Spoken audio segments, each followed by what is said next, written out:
The programs that failed us. Why Black women are still waiting for the doors DEI promised to open. Good evening. I recently had the privilege of sitting down with Chandi LeSure, a leader whose work is not just reshaping how we think about equity and opportunity, but dismantling the very foundations of systems that were never built for Black women in the first place. Chandi is not waiting for permission. They are not asking for a seat at tables that were designed to exclude them. They are building entirely new structures, brick by brick, in boardrooms that have never seen leaders like them, in communities that have been starved of resources, and in the lives of Black women who have been told for far too long that their turn is coming. Their insights do not just challenge what we think we know about diversity and inclusion, they obliterate it. And what they shared with me, what I am about to share with you tonight, will fundamentally change the way you see leadership, sponsorship, and the systems we have been conditioned to trust. Let me start with something that should absolutely enrage you. For decades, we have been sold a story, a carefully crafted narrative that says if we just create the right diversity programs, the right inclusion training, the right employee resource groups, we will finally level the playing field for Black women. We have been told that progress is happening, that things are getting better, that if Black women just keep their heads down, work twice as hard as everyone else, smile through the microaggressions, and wait patiently for their turn, they will eventually get their seat at the table. But here's the truth that Chandi LeSure helped me see. And it is a truth that should shake every single one of us to our core. While diversity, equity, and inclusion initiatives were explicitly designed to uplift Black women, the data shows that white women have benefited the most. Let me say that again. The programs that were supposed to save Black women have left them further behind. Black women are still facing disproportionate C suite exits. They are still burning out at rates as high as 77% at senior levels. And their unemployment rates have risen from 5.3% to 6.3% in 2025, while everyone else celebrates record job growth. The very systems that were supposed to open doors have slammed them shut. Let that sit with you for a moment. Really sit with it. The narrative we have been sold with that diversity programs alone create equity is not just incomplete, it is dangerous. It is a lie wrapped in good intentions because it allows organizations to check a box to say they have done the work, to pat themselves on the back for their commitment to inclusion, while Black women continue to carry the weight, continue to face the barriers, continue to be pushed out of rooms they fought to enter. Now, I want to share something deeply personal with you.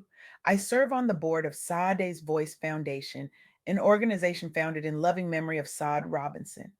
We exist to support underserved African American women and children in our communities who are facing violence, who are missing, uh, who are desperately trying to escape domestic violence. And every single day, I see how professional setbacks compound personal vulnerabilities. When a Black woman loses her job, when she is passed over for a promotion yet again, when she is forced out of a leadership role through restructuring that somehow only restructures her out, it does not just affect her career, it affects her safety, her stability, her ability to protect herself and her children, her ability to survive. The workforce struggles of Black women are not abstract statistics. They are not just about ambition or advancement or climbing corporate ladders. They are about survival. They are about whether a woman can afford to leave a dangerous situation, whether she can feed her children, whether she can keep a roof over her head. And that is what Chandi LeSure understands better than anyone I have spoken to. They see the full picture. They see how economic resets, how quiet DEI rollbacks, how the systematic erosion of support systems, all of it creates a compounding crisis for Black women. And they are refusing to accept it. They are refusing to be polite about it. They are refusing to wait. So let me share with you three insights from my conversation with Chandi. It's three truths that we must carry forward if we are going to create real change instead of performative gestures. First, sponsorship over mentorship. We have been told for years that mentorship is the key.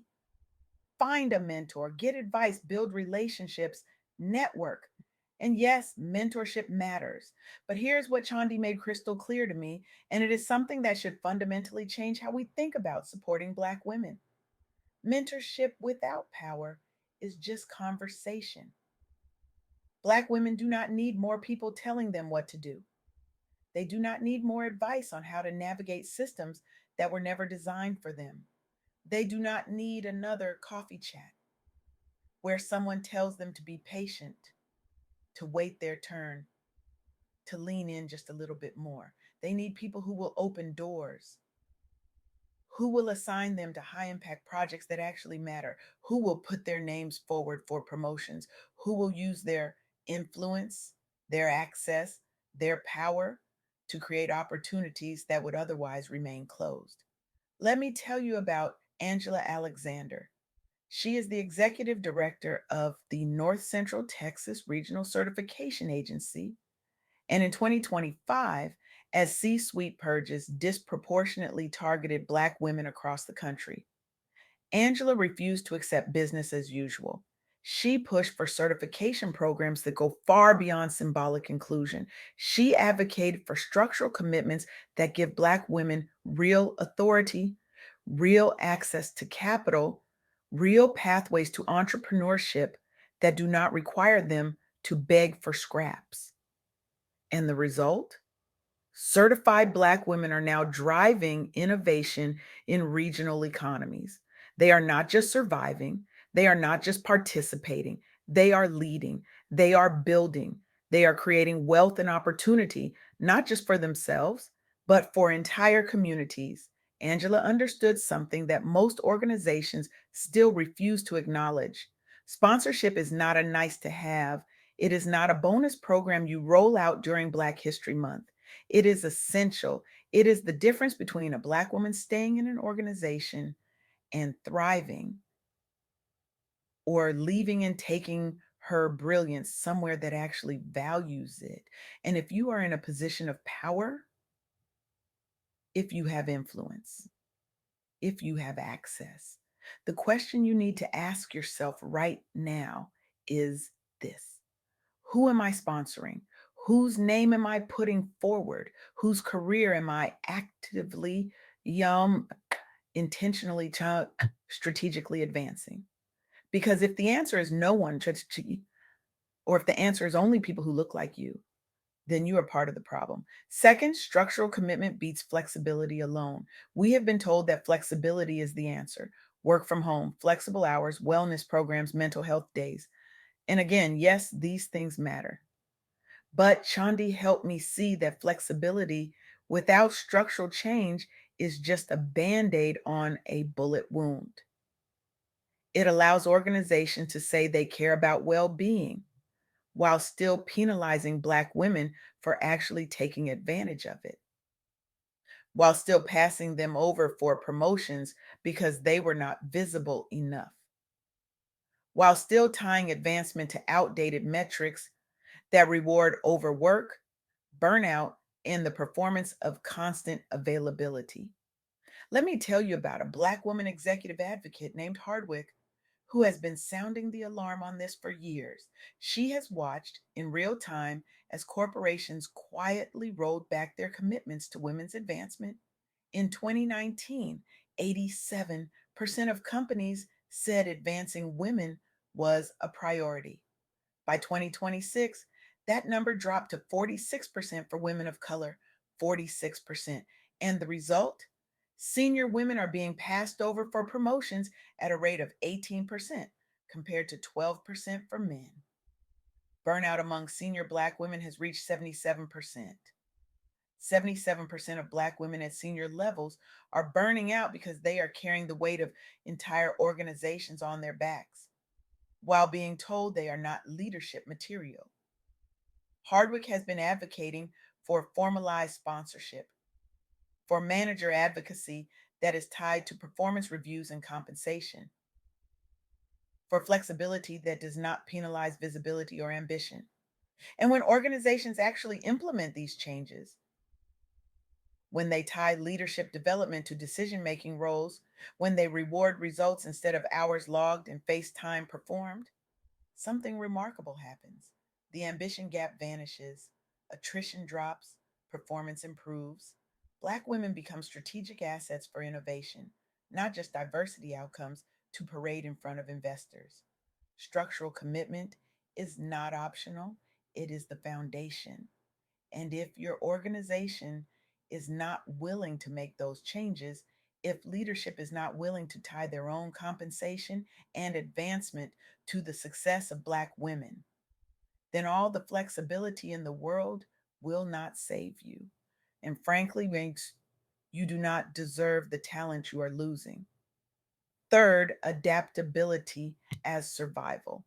With Black women's unemployment rising to 6.3 to 7.5% amid 2025 job losses, adaptability is no longer a corporate buzzword. It is no longer something you put on a vision board. It is a matter of survival. Black women must prioritize certification, high impact assignments, and pathways that value range and results over tenure and traditional credentials. They must be strategic about where they invest their time, their energy, their irreplaceable talent. But here is what we need to understand: adaptability should not be a burden that Black women carry alone. Organizations have a responsibility, a moral and economic responsibility, to create environments where adaptability is supported, where Black women are given the resources, the training, the opportunities to grow, where they are not punished for pivoting, for seeking new challenges, for refusing to stay in roles that undervalue them and exploit their labor. And this is where my work with Sade's Voice Foundation comes full circle, because we see every single day how economic pressures compound personal crises, how job loss can push a woman into a situation where she cannot escape violence, where she cannot protect her children, where she becomes invisible to systems that were supposed to help her. And we refuse to let that happen. We provide targeted aid. We build safety nets. We model the kind of holistic support that every organization should be providing to Black women. Because here is the truth that no one wants to say out loud. When you support Black women, when you actually invest in their success, when you create real pathways for them to lead without apology, everyone benefits. Innovation increases, performance improves, retention goes up, profit margins expand. Black women are not a charity case. They are not a risk. They are the future. And if you cannot see that, you are already obsolete.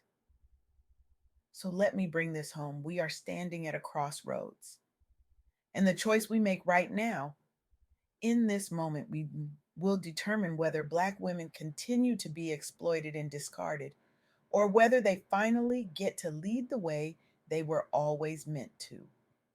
We can continue down the path we have been on, where diversity programs exist on paper but fail spectacularly in practice, where Black women are told to wait their turn, to work harder, to be patient, to smile more, to be less threatening, where burnout and attrition and unemployment continue to rise while everyone else celebrates progress.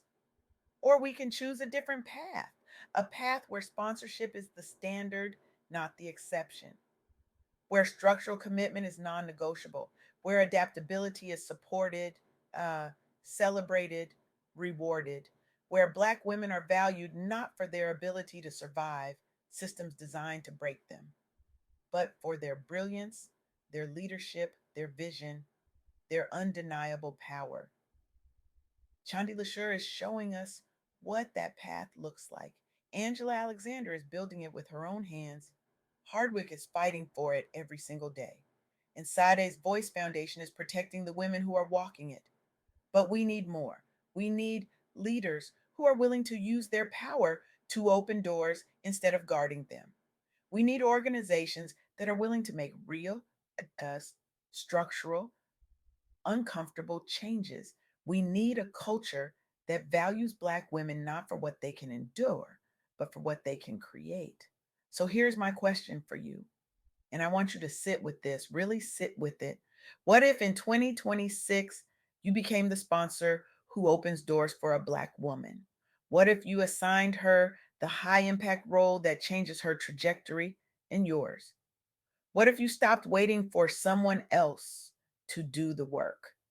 Stop looking around the room for permission and decided that you would be the one to make the difference.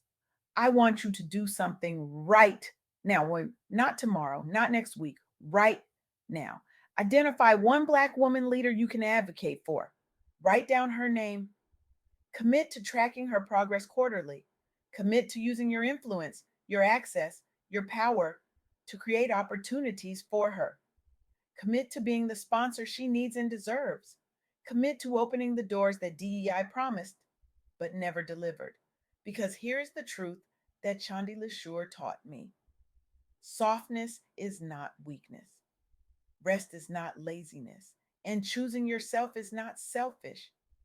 Black women have spent generations, centuries, carrying the weight of survival for everyone else.